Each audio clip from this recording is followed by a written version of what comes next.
You are live. Bam. Woo, woo, woo. Okay, checking all my things, checking all my things. Live. Yes, yes, yes. Hi, friend. Hello. How are you? I am so good. I'm so glad to see you. It's been a minute since I've been able to have you on here and talk about all the fun things that just, it's our bliss. Real estate, interest rates, all the things that are happening in the world in regards to all of those. I think last time I was on here, we were either right at the market shift or I can't remember exactly, but the topics were not anything like what we're planning on going over tonight, just because the market was completely different, which is crazy to think about, but because it for sure hasn't been a full year since I've been on here. But Right. It happened so quickly. I mean, so incredibly quickly. And we've got Denise on saying, hey, girls. Monica House says, hello, ladies. And then we have Blakely Peterson's information up. And Blakely, as you know, we always get people watching live and then going and watching this um, on my YouTube channel. So why don't you just introduce yourself for our newbies? And I am going to, we're doing Crown Royal good for tonight. you. Look what I I've know. got. I'm This wild. is Apple. So, Look at here. oh, there we go, baby. A little hydration.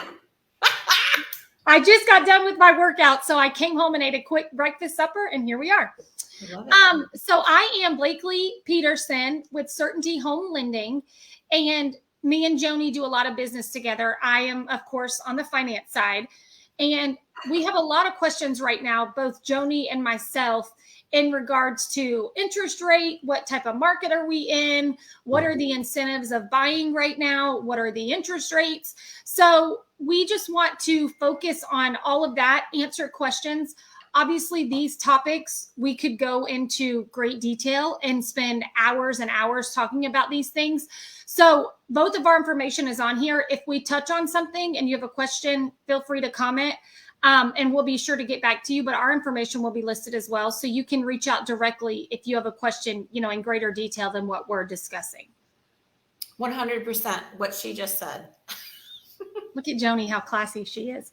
So what I'm going to do, I'm going to start with just kind of explaining how the market's been over the last 24 months, I'd say 24 to 36. And then Joni's going to kind of hop in because it all pertains to real estate. I'm the money side. She's the hard side as far as finding you guys your perfect dream home.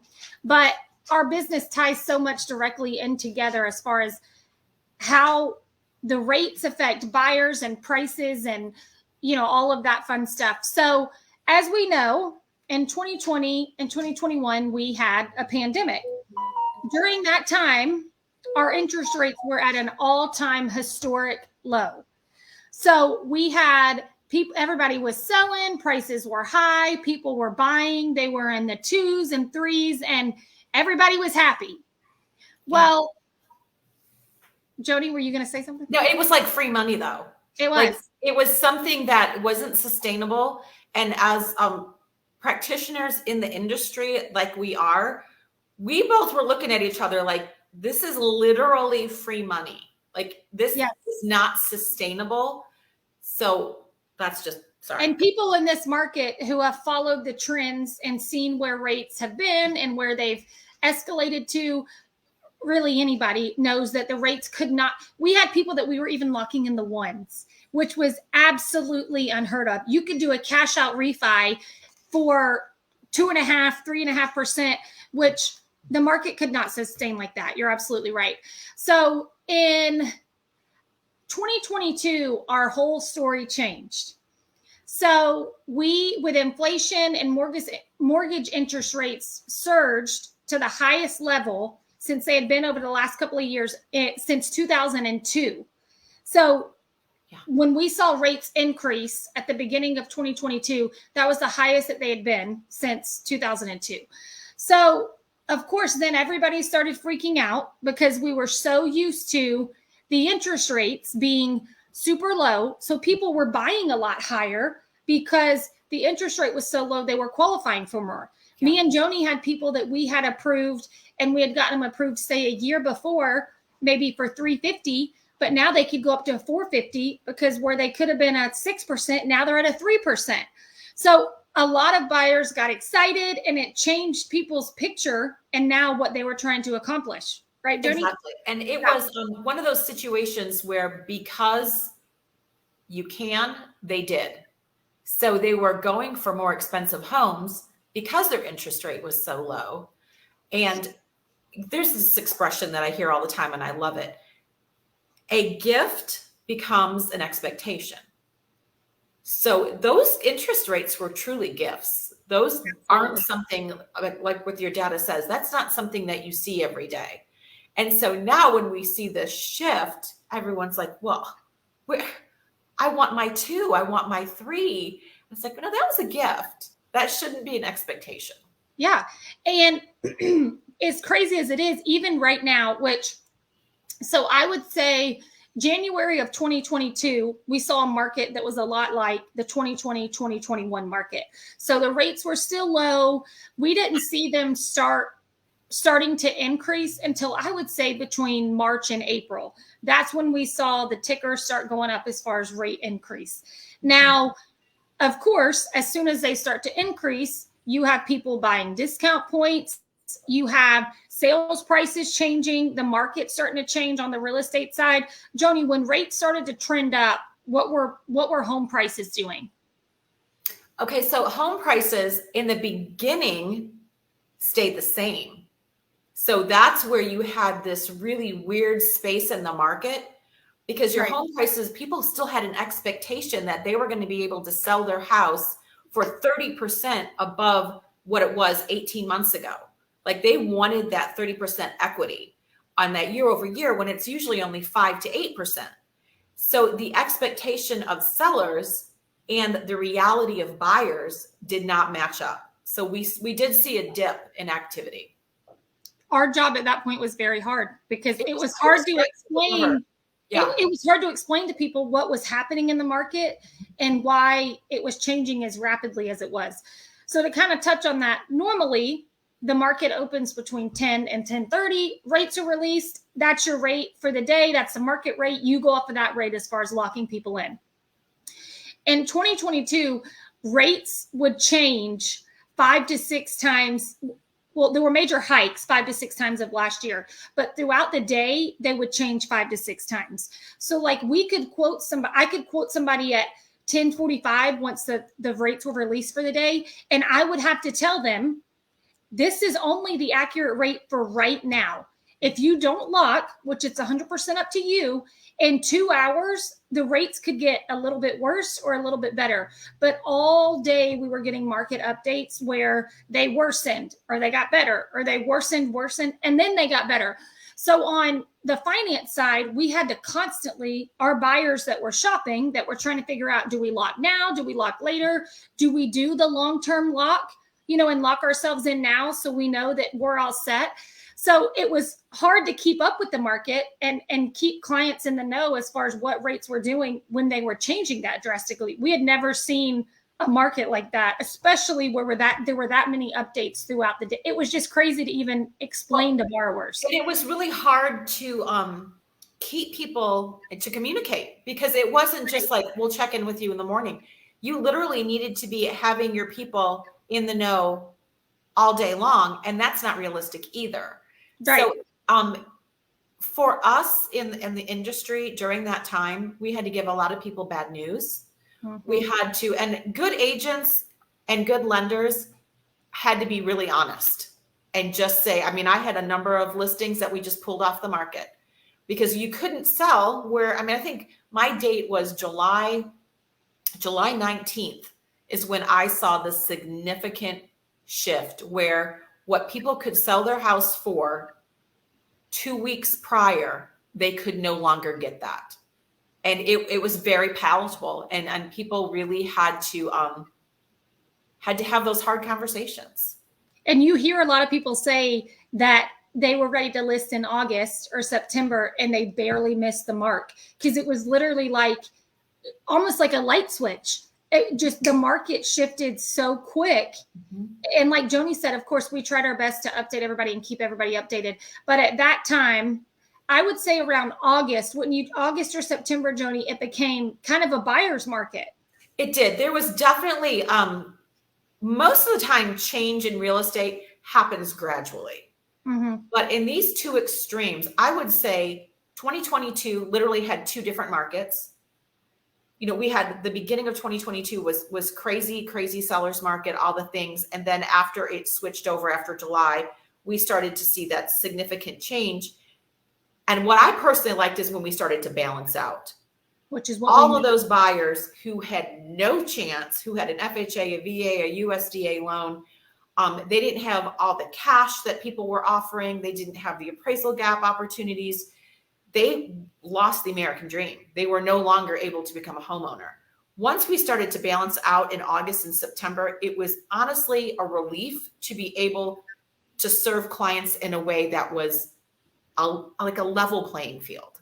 It was like our market was back to normal, what we were used to at least. But for so many people, it was a breath of fresh air, especially those first-time home buyers, you know, that didn't have a chance in the market before that. They didn't. And it was hard to say to them, yes, let's go look at this house. It says 375. It's going to go for 425. And there's going to be probably a gap. Do you have $15,000 somewhere? No? Okay, well, maybe we'll sit this one out. Yeah. So, and so there were both sides. There were the listings that you had to tell them, you know what, we're not going to get that premium anymore. We're going to have to get more realistic. And then on your buyers, you were like, you get to come to the game. You get to show up. So, well, and that's when we started rolling out all of the when we saw that the market was kind of shifting, we were rolling out the 2-1 buy down, you know, different products to where it could benefit both sellers and buyers. So then it kind of put both people in a good spot, or, you know, better situation as far as the finance side of buying and selling. So that's when we, like Joni said, we finally around August or September started having first-time home buyers or buyers just in general, it becoming a market that they could actually compete in. For the longest time, I did not receive any contracts that there were seller contributions. And in the market before that, it was so normal to negotiate some sort of seller contribution. Even if you got, you know, you asked for 5,000, you maybe got 1,000 or whatever the case may be. But contract after contract after contract, there were no seller contributions. You could not go in prior to that market and offer, you couldn't ask for any kind of repairs. You could not ask for, a lot of houses were as is. People weren't doing inspections. They were paying $100,000 over market price. I mean, the stuff that we were seeing. So then the issue, excuse me, on our side was with appraisals. Whew, especially if your house in your particular neighborhood would have sold before for 400 and you're the first one to list at that higher price point. An appraiser's job is to pull comparables in your area. So if there's nothing that shows that your value now automatically has increased to 600,000, then we run into appraisal issues. Yeah. So that was a big thing. Yeah. So there wasn't, it got to the point where we got really good at writing special steps in regards to having a ceiling and a floor on our appraisal gaps, because there were so many times where agents, you wanted that house so badly and there was so much competition that they were writing offers, like you said, 0 days for due diligence, so no inspection, you know, as is, financial contingencies minimal, if not zero. And then they get to the table and they go and write an escalation clause in there. And you start, you know, as a good agent, you start, you know, putting escalation clauses against escalation clauses and you write in the price up. And then that agent didn't realize they didn't put a ceiling in and their client has to bring $50,000 to the table. Denise put on here option money. That is crazy. Yes. Option money was, it was crazy. A lot of agents too that had not been in the market for a long time, they had never even heard of option money. I mean, we had a lot of agents going to attorneys and brokers to figure out the stipulations and how option money could be used, but it was on a lot of contracts that were coming through. Denise said option money so that 50,000. Sorry, what was that, babe? Denise said she had a client do 50,000 in option money. So let's talk about option money in the most simplest term for non-real estate professionals. It is a legal bribe. Option money is a part of a contract where you can say, you don't need to do anything. I want to give you my offer and I'm going to put in this much money because I want to, because I'm showing you how serious I am about this offer. So if you didn't have the cash to play the game, you were completely out of the game. So I personally, and my team is personally very happy that that's gone, because too many people really suffered on that. Folks didn't have the opportunity to have home ownership. Yeah, option one is your I love it. Yes, Denise keeps me going. Option one is your bribe option, and option two goes towards the purchase. And during those times, a lot of people think now, buyers, of course, are thinking, well, unless we absolutely have to move, or we're having children and we need more space, or we're relocating, there's no sense in us buying if the rates are high fives to mid sixes. Right now, a lot of our buyers are actually in a better position than they could have been if they bought, a year ago and they had the super low rates, because we have people who can be upside down in the equity because of how, they spent so much over. We had appraisals that were coming in 100,000 short, and people were bringing the cash to make up the difference because they wanted the house that bad. Yeah. So the buyers now are in a better position as far as being able to negotiate seller credits. They're asking for repairs again. If inspections come back and they need repairs, it's not unheard of to ask for repairs. The appraised value and the purchase price is more level playing field. Values are coming in. We're not having super short appraisals. Interest rates are a little bit higher, but there are multiple ways to either buy your rate down. We have the 2-1 buy down, which we're seeing houses that are sitting for a long time. Instead of the sellers nixing the price by 20,000 or 40,000 to get a new set of buyers looking at their property, the sellers can contribute to the buyer's rate where it buys their rate down significantly. So we have a lot of people and a lot of programs that are now on the market to where, as a buyer, you still can buy, and your monthly mortgage payment is going to be a lot lower than what you're spending if you're currently renting. Also, we can refinance always. So we say, and it's so corny, I can admit, marry the house, date the rate. So stupid, but it is so true. So true. It is so true. So plenty of people who have that dream home and it's listed now and it's set for a little bit longer, and they can offer 40,000 lower, 50,000 lower. They're getting the house for a better price. They may have a little bit higher of an interest rate, but if rates start to calm down, which we're predicting that they will, I don't have a crystal ball, but based off market calls and market predictions, we're assuming that the rates will continue to start going back down. I would say April, May, that we'll start seeing some sort of a decrease as far as them coming down, and you have the ability to refinance. A lot of people think that refinancing means that you're going to have to bring all this cash to the table, but that is absolutely not the case. As long as you have some equity in your house, you can roll the cost of refinancing into your loan and you come out of pocket nothing. So you've gotten the lower rate and you've not had to bring anything to the table, and you still have your dream house. Exactly. I think right now what's also interesting, we're all about options, and we're all about talking to our people and giving them, this is what you can do. This is how you can do it. And when we're talking about our homes that are sitting on the market for 14, 15, 21, average days on market is about 25 right now, which is normal, which truly is normal. 3, 4, 5, 6 days, in my opinion, that home is not experiencing the market. You're not getting enough marketing out there to pull in your really solid buyers. So you really need to have a home on the market for 14 days. That's my opinion. 2 weekends, so you can get people to actually get into the house. If it's going beyond that and you do want to do a price improvement, like Blakely was saying, it is such a better idea to take that amount that you would be lowering the value of the home buy for the purchase price, is to offer that into some kind of buy down, because the amount of money that you're actually going to be saving for a buyer it's actually ridiculous. You're actually saving them hundreds of dollars per month, as opposed to a lifetime of a 30-year mortgage. And most people don't stay in their home for 30 years anyways. So getting that option money in some way for closing costs, or because that's how it goes. You put it into the closing cost section, and then there's a special step that says how you want that closing costs to be used. It is an incredible tool. And if you have buyers out there and you're asking for a decreased price, ask for that instead of the decreased price. And there's the 1-1 buy down, the 2-1 buy down, the 3-2-1 buy down.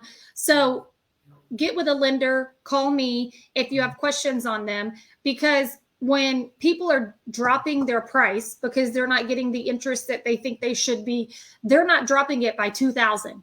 Joni, how much do you typically drop a price when you're to that point where you're reducing the price? So if you are, there's 3 ways to price a house. You can price it low because you want to bid up. You can price it right where it should be, or you can price it high and wait. There's different situations and different reasons why you would do each of those. But I call it trying to catch a falling knife. If you have overpriced a home and after 14, 21, 25 days, you lower it, usually it's by 3%, 5%, you're going to start bringing that down. But what's the mindset of buyers when they see that number, there's literally a red arrow in FMLS that says down, down, down. They're going to start to think, what's wrong with the home? What happened to it? What's going on? That's something as an agent you really want to avoid. So you really want to make sure that you are pricing the homes correctly. Yes, that's correct. I feel like on this camera, I'm so far away and you're a lot closer. There you are. Go ahead. So I was just going to say, so as we're seeing inflation kind of start to cool down, we think the interest rates are going to start cooling down as well. I don't think we're going to see any kind of rapid response to rates, but I definitely think, like I said before, April, May, they'll start coming down a little. When we say coming down, that doesn't mean that they're going to be in the 2s and 3s again. I would say right now we're locking between, I would say 5.875 and 6.5%. Most of our people are not locking in the 7s. So I would assume that rates could come down to 4s, 4.5 to 5.5, maybe still 6, depending on credit score and how much you're putting down. Keep in mind though, rates right now, even where they are at the 6.5, 7, if you have, a little bit worse credit, they're still historically low. Generational low. I mean, we have all seen over social media when agents are trying to get this point across that, I bought my first house. We were at 9 and we thought that was great because our parents were at 11. The interest rates for generations, this is nothing. So I'm sure you've had that conversation with your parents or whatever. The water's fine. It really is. The water's fine. We have 6 listings right now. We have lots of buyers. I will say that my investors right now are real excited. There's some really good deals out there right now for our investors. And I think this might be, I don't want to jump ahead, but I'm encouraging my folks who have been in their house for at least 3 years, because of what happened in the market the past 3 years, there's some serious equity in everyone's home, just because there is. When an appraiser goes to look, they're looking 6 months back. Well, what are they seeing 6 months? They're seeing houses that were priced really high. So if you want to get an investment property or maybe give yourself some options out of the stock market, Blakely's going to talk to you about a HELOC, which is a home equity line of credit. I think literally if you own a home, you should have one. No reason not to have one. I personally did one, and it's kind of like a credit card. If you don't use it, you don't get charged for it. You can use it for a down payment on an investment property. In my opinion, as a wealth builder, you never use your home equity line of credit for something that isn't an asset that gives you money back. Don't use it for a vacation. Don't use it for a car. Don't use it for stuff like that. That's just silly. But it needs to be something that is asset driven, that gives you mailbox money or money back And you're creating your own bank with the HELOC. And I would say 90% of the HELOCs that I've done just within the last couple of weeks have been people pulling from their equity to put money down on another property or pay things off.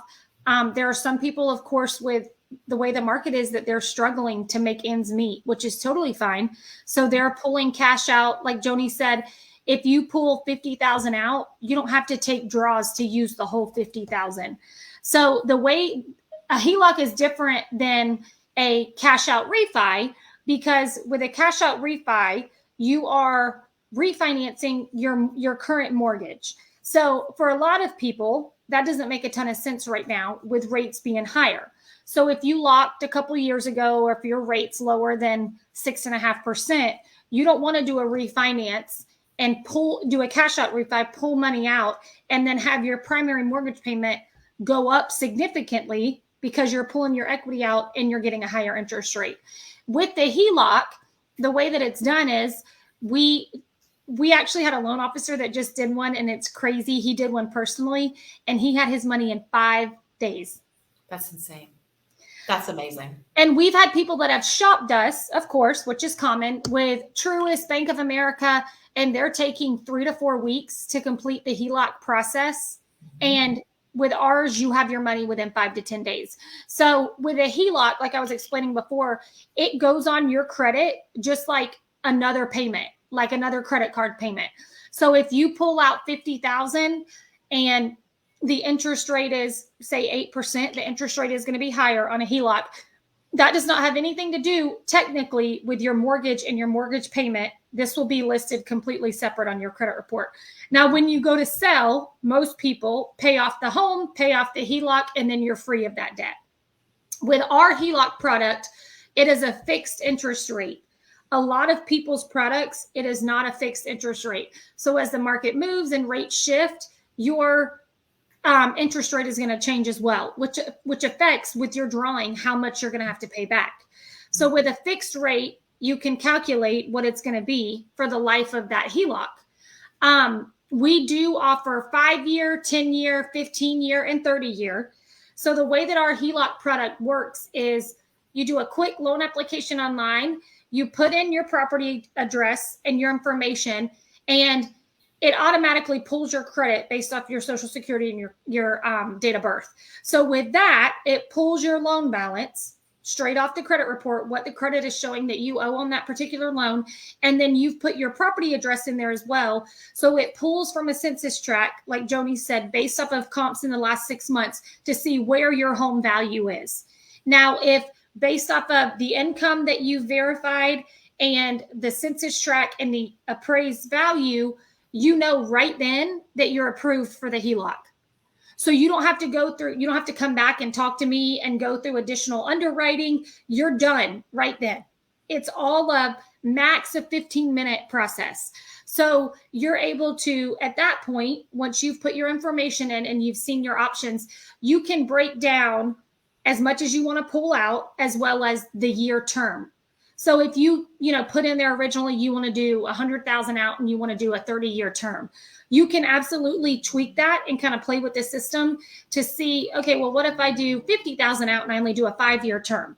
And you can kind of break down all your different scenarios before you decide exactly which HELOC product you want to go with. It honestly, it is, it's a tool. And I think that's what Blakely and I both really want to offer our people is options, tools, and education and leverage. Right now, and I think I've been saying this for at least 5 months, a HELOC is, it's really the way to go. And what is it? You can take out 75% of the total value of the appraised value. Yeah. So the loan to value is an 85% for a primary. Yeah. And then for a second home investment property, it's 70%. And you can take out anywhere. You can take as little as 15,000 all the way up to 400,000, assuming that the LTV stays at that 85%, or if it's a second home, obviously it would change. And then the credit is only a 640. So the rates will vary again based on if you have a 640 or you have a 780, Your interest rate when you try to, fill out the HELOC information online will vary based off of credit, but the minimum credit is a 640. Now, this is something interesting you just touched on, and I want to unpack this for a second. I do a lot of studying on HELOCs just to find the best products and what's happening. A lot of companies will not do a HELOC on a secondary home, a beach house, an investment property. They will only allow you to pull equity out of that if you refinance. So you're saying certainty will allow you to do that's amazing. Yes, honestly. And I actually have, let me see. I have a HELOC guide. I don't know if this handles everything that I can attach. I don't know if you can see this, but it breaks down the main parameters. I provide these before I even have my clients do a HELOC application, just so they understand the parameters of the program. But it lists on here the terms, the amount range, the credit score requirements. It shows you can do a primary and second home. You can do non-owner occupied, which would be, your second home property or investment property, which is huge. So yeah, so I can, Joni, I'll send this to you too. So you have just, the parameters of the loan product. Eligible properties, primary, townhomes, condos, planned unit developments. There's a list of properties that you can't do a HELOC on. And it breaks them all down.